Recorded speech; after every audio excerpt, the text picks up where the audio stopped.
Hello, GMan5D. Long time no see. I hope you don't mind that these have become bi-weekly. It's just my schedule. But also I think it's not that interesting seeing it every week because there's not too much to do.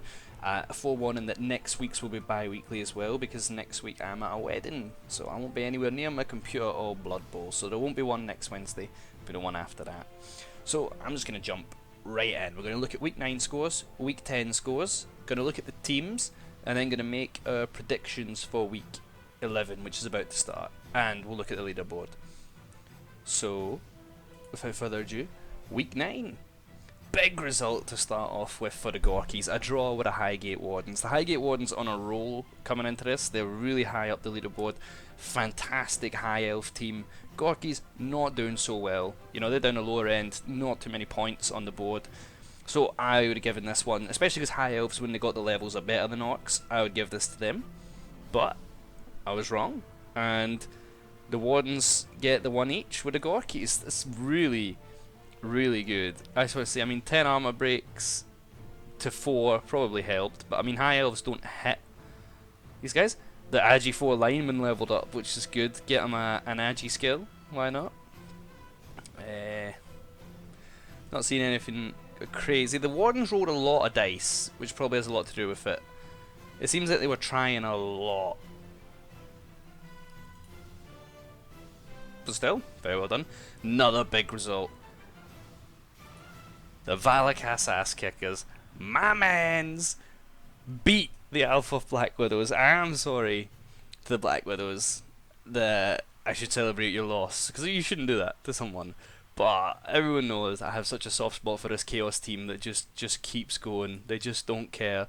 They just keep winning against all odds. The Season 1 Chaos, they shouldn't be any good, but they just keep winning and winning and winning. So to beat the leveled up Dark Elves, the Black Widows, that's crazy. It really is. You're the Valakas coach, it's Teocles, isn't it? He should be so happy with what his team's done. Unfortunately for the Dark Elves, it is a bad loss to take. You wouldn't expect it. I would have definitely tipped the Widows to win. I think I said draw actually, just because I love the Chaos so much. But there you have it. A win for the Valakas ass kickers. Kicking ass. Come next, the Byzantine Bashers versus Sickla Swizzlesticks. Another big result for Chaos. Obviously the Bashers are way down the table. They've had a really bad start to the season. They're doing much more like a normal Chaos season. Whereas the Swizzlesticks, they're souped up Dark Elves as well. Dark Elves way up the table, loads of great results, loads of great level ups. You'd think they could run away with this, but they were held to a 1 each. So this has actually been a terrible week for the Elves, week 9 if you look at it. The Wardens only managed to draw with the Gorkies, the Black Widows lose to the Ass Kickers, and the Swizzlesticks only managed to draw with the Byzantine Bashers. I would have predicted the other way in every single one of those games. So there's great work by the Bash coaches there. All 3 of you should be really happy with those results. Result of the week, game 4. The Nimrats won a game. I told you it was coming. I said it. I mean, I've said it 9 times, so I had to be right eventually, I guess. I said those rats, they're going to pull out a win, and a win they pull out against Lorcos de la Cabeza. That could have been a nightmare game. The Orcs could have just destroyed the rats. They could have just thrown in touchdown after touchdown. Didn't get away with it. The rats finally rat magic and get a 1-0. Really happy for the Nimrats.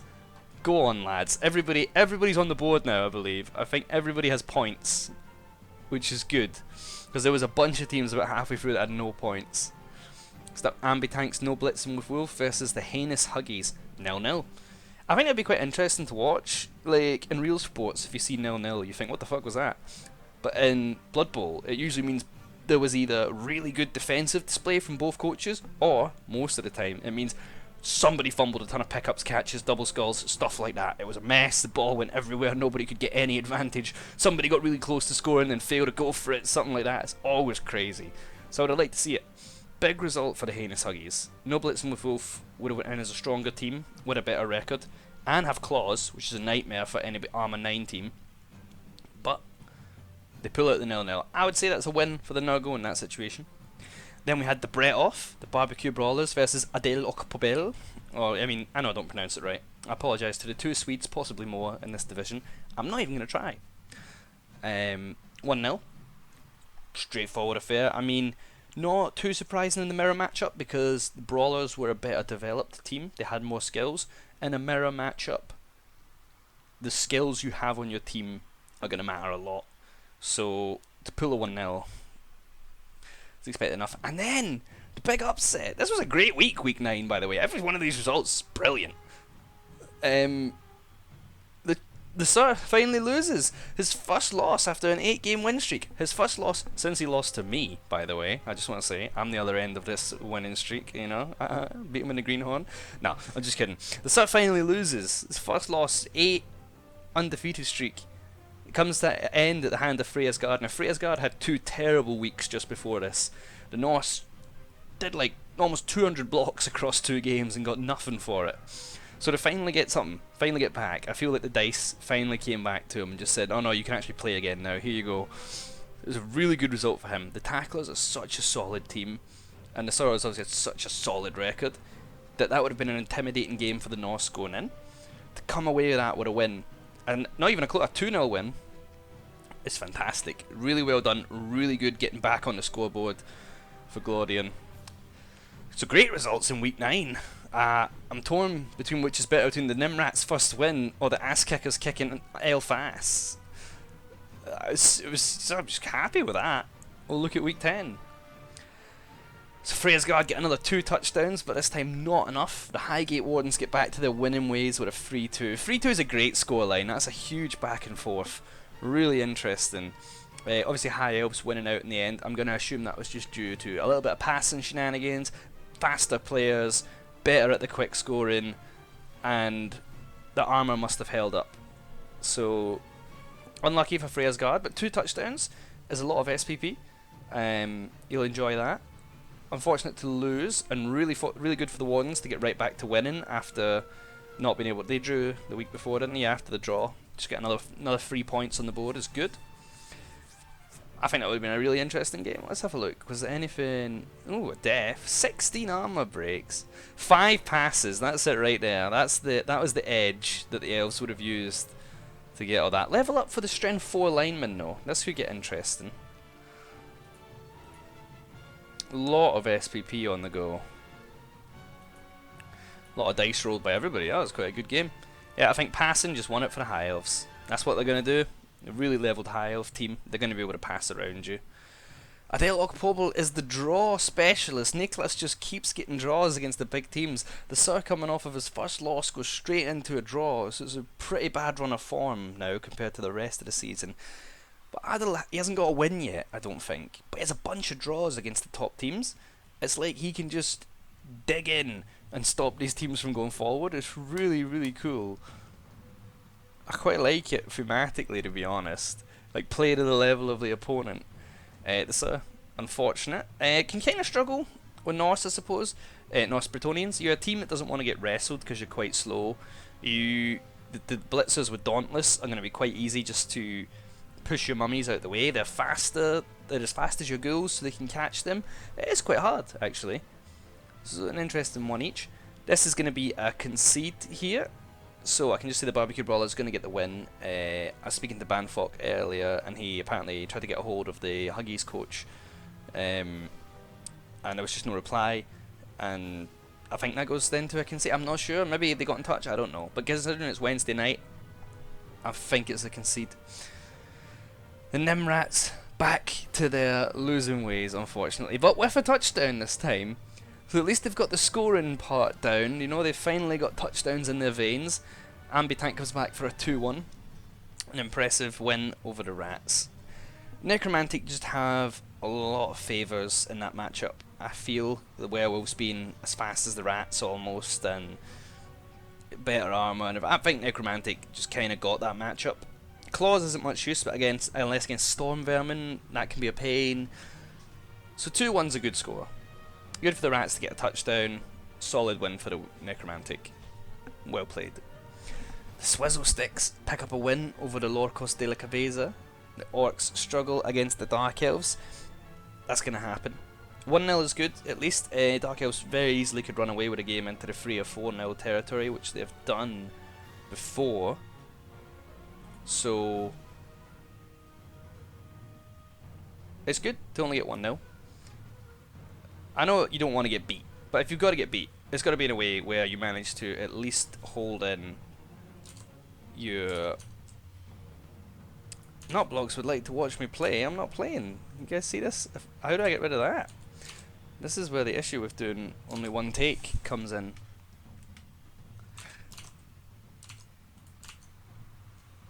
Make it go away. If I accept it, does it go away? No? Unbelievable. Unbelievable. I'm gonna unfriend him. Don't know what to do about that other than ignore it. So, I'll try to figure it out. Swizzle Sticks, really good win. The Ass Kickers win the Chaos off. So this would make sense now. Although I've said in so many games the Ass Kickers have been the underdogs because they're Chaos. Now it's a Chaos off, there's no underdog for the racial perspective.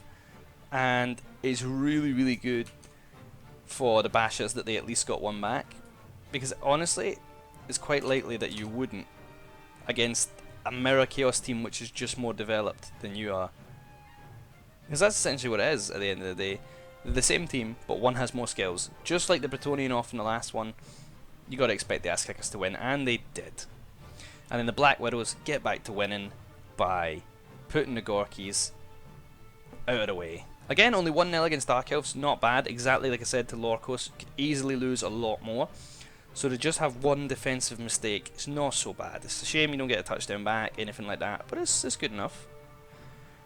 So where does that leave the leaderboard going into next week? The Swizzle Sticks finally take first place. Now I said they were going to be there, I think, at the start of the season based on their Greenhorn results. So, actually crazy that they finally make it after 9 weeks, overtaking Highgate Wardens and the Sur, due to only having 1 loss and 7 wins. Really good record. Highgate Wardens though right behind them, just 1 draw's difference.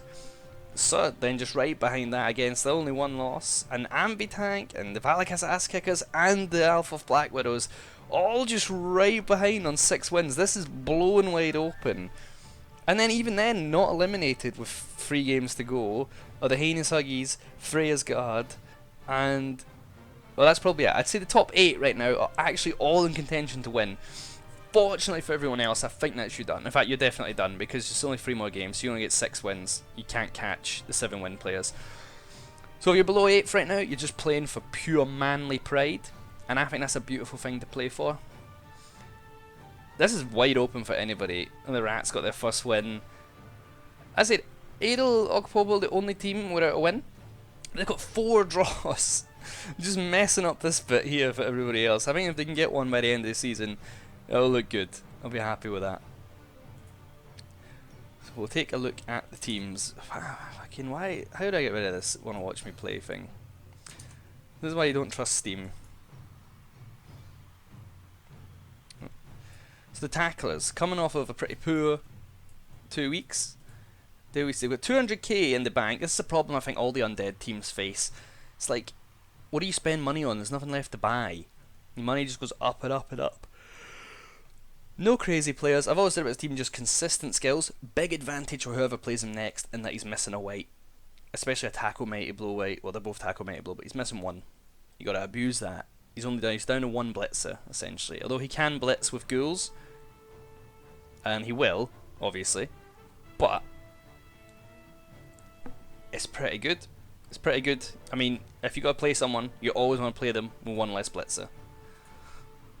Freya's Guard. So Norse should be mostly dead by this point in the season, that's the thing. 10 games in Armour 7, you should be like, oh my god, the Strength 4 lineman's a Strength 5 lineman. The big guy lineman. That's insane! That's so good! He's got block as well, he's better than a big guy. I would happily trade my big guy down at Armour 7 if he got block and no dumb skill. Blodge piling on Berserker. Mighty Blow Tackle 1. Yeah, he's got Claw, Mighty Blow. This team is scary. I can see why it's got no injuries, because you don't ever want to stand next to any of these players. Every single one of them is going to mess you up. That team's good. I love that Strength 5 lineman. The draw machines. Ooh, it's going to be a tough next game. They're picking up injuries on 2 players. They're down a blocker and a blitzer next game. It's going to be hard. They do, however, have the star blitzer, and it's their worst blitzer that they're missing. So whoever plays next is... Well, this guy's really good for a blocker. That's a lot. That's a lot of SPP. I really like that. This team looks good. It's maybe a bit underdeveloped for the point in the season we're at, but he's got 2 dirty players, which I like. Agi4, always good. Obviously a really good blitzer here. One that actually blitzes here. Playing him next is probably the best time to play him because he's down a guard and he's down 1 blitzer. But it's coming along. Oh, the Nurgle team. Strength 5 Nurgle warrior. Now that is nasty. Doesn't have block though. It's not as good as a Norse lineman, but it is armor 9.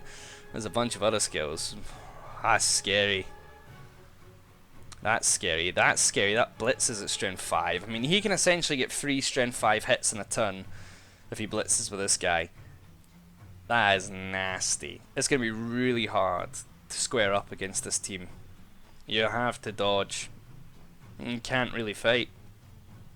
That's a good Nurgle team. The Nimrats. Well, they've got Blodge on 2 gutter runners now, and they got their Storm Vermin again, which is good. This one is Mighty Blow. Strong arm thrower, the accurate thrower. We've only got 8 players, but they're coming along fine. I mean, the players that are alive have actually developed really well. It's a good team. I think you honestly just need to give them another season if they don't get injured. So league leaders, the Swizzle Sticks. Still got the Juggernaut Witch Elf and the Unleveled Witch Elf, clearly putting more into the blitzers. This Pelinon Mighty Blow Blodge 1, just a Blodge 1, Blodge Step Movement 8, Blodge Agi 5, they're all great. Every single one of those players is not good news for the opponent. And then you add this one on, which is crazy, Kick and a bunch of Wrestle Linemen, so solid. You got a lot of money as well. If he loses a positional, it's going to be no problem, just get a positional back. He can be really risky with the Witch Elves because he can just get another one. I like it. The Valakas ass kickers. Scary.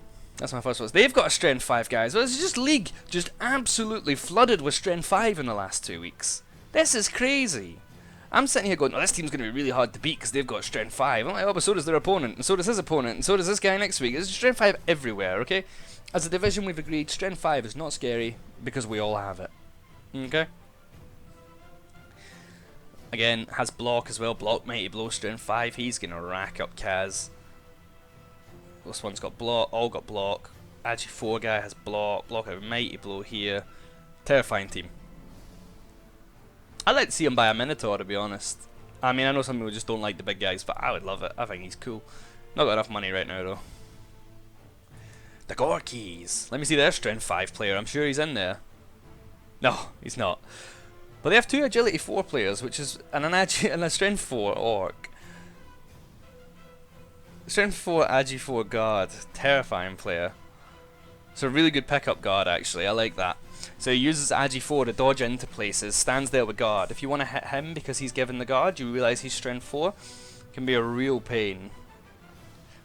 Other than that, 2 good blitzers, 1 still to level, Black Ox of block. It's coming along. It's looking good. Don't know about the Agi 4 block lime. I guess use him almost like a blitzer, but only on movement 5. It's a bit expensive. The Altoff Black Widows.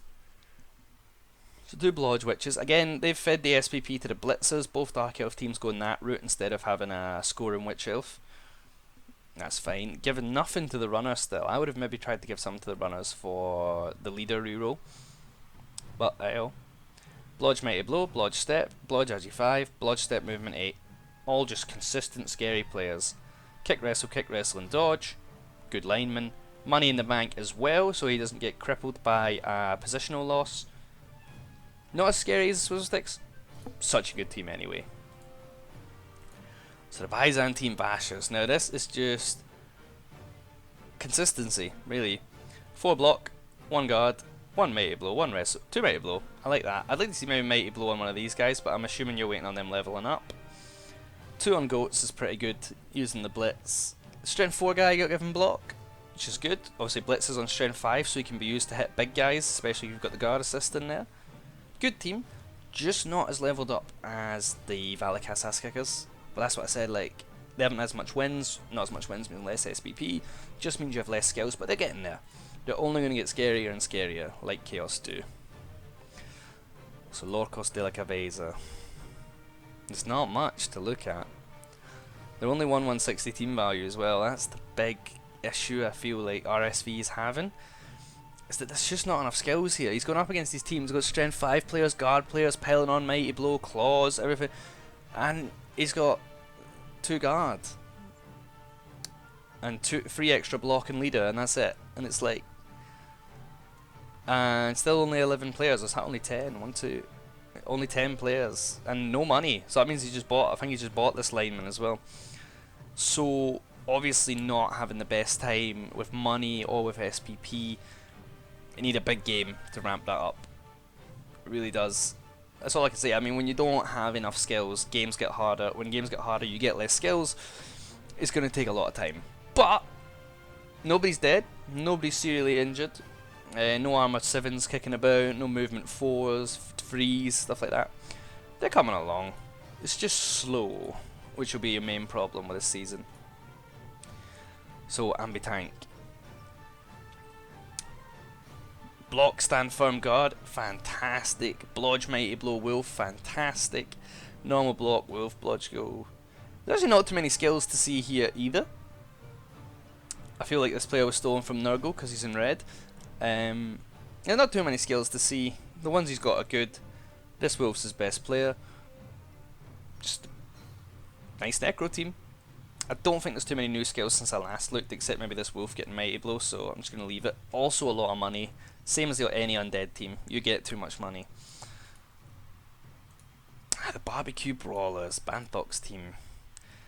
So still just got the stupid, free Blodge and then stupid Nerves of Steel. Like the Frenzy Blitzer, I've also picked one up in Division 5C with my Brett team. Frenzy's great. Women 8. 4 guard, Agi 4 guard, we've been over him before, he's good. Kick Wrestle, bunch of linemen. Team's alive, good money. I'd be happy with that. Just not too much to comment on yet again. And the Highgate Wardens. So it's the team that proved me completely wrong when I said getting a catcher as a blitzer would be not very good. You give him Mighty Blow, I said that's questionable. Then you give him block, tackle and dodge. And now he's at 51 SPP, so what did I know? Fantastic call. Really good thrower in the back here. Agi 5 catcher, so he can catch in a tackle zone and do crazy dodges. Check. 3 cases of guard, 2 of them attached to block, 1 attached to blodge, 1 blodge step. Looks great. Honestly, as a team, looks great. Would not want to play against it. Can see easily how they got in 5 passes and 3 touchdowns in a game. Scary team. So last thing to do is to make predictions for week 11. So I'm not going to dwell on this one too long. I'm sorry, Nimrats, but you know what I'm going to say. I think the Wardens will take it. At this point, the Wardens are a Skaven team but better. Don't have got runners, but they've got guys that are just as good, really. They've got much more skills, they've got a much better winning record. Best thing I'd say could happen for the Rats is that the Wardens probably won't hit them too often, and you can go for some just crazy ball stealing plays and try to get a gutter runner in there. That would be what I would aim for. I would just aim for get a touchdown and get SPP. If you can get an elf on his own, go beat him up. If I'm the Wardens, I'm looking to score. You just want to score or pass or just do something. Generate SPP. You've got the skills to freely get more every game now. Absolutely should run with it at this point. Huggies versus Swizzle Sticks is interesting because the Swizzle Sticks are in first place, and I know they're a really good Dark Elf team, but they do have a few losses this season, so not invincible. And the Huggies are going to be such a pain to deal with. So much high strength, disturbing presence, foul appearance, tentacles. All these things are nightmares for Dark Elves, all of them. So the Huggies could actually very easily pull a 1-0 or just stall it to 0-0 or something like that. So I'm going to make a bold prediction. Right, you can all quote me on this when I'm wrong. Nuggle win. I said it. I bet against the Dark Elves for the first time in 11 weeks. I bet against the Dark Elf. Nuggle win. Other local battle take on Valakas Ass Kickers.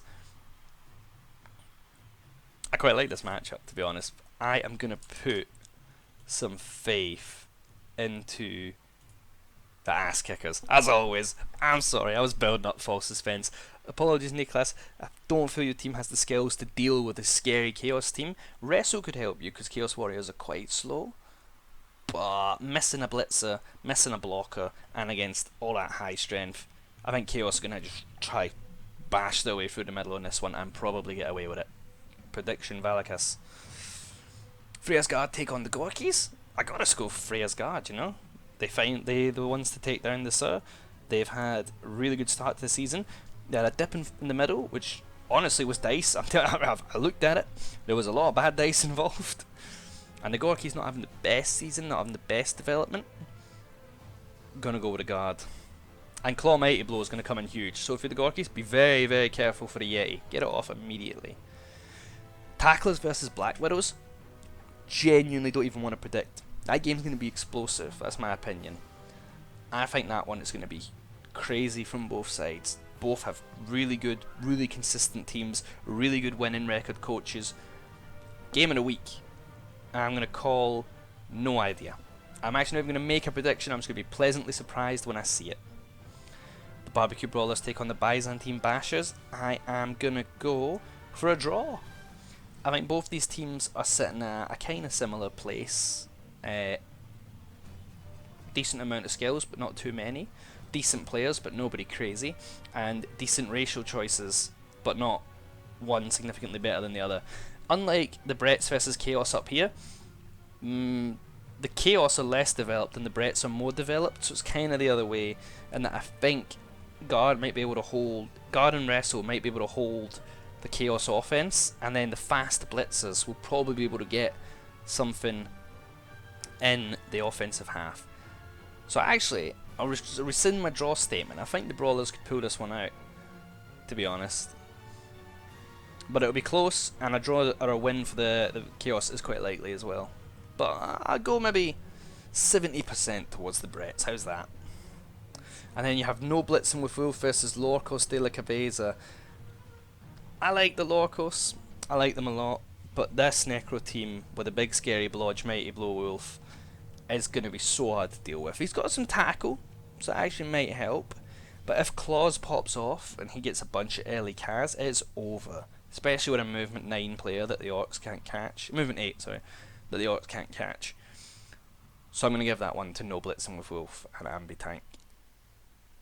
And that's us. So hope you enjoyed this recap. I hope you enjoyed knowing that Nutblocks would like to watch us play. And as always, if you liked what I said, or you disagreed with what I said, or you want to call me an idiot, or you want to say me a genius, or ask anything Blood Bowl related about what I said, then just let me know. Thanks for watching.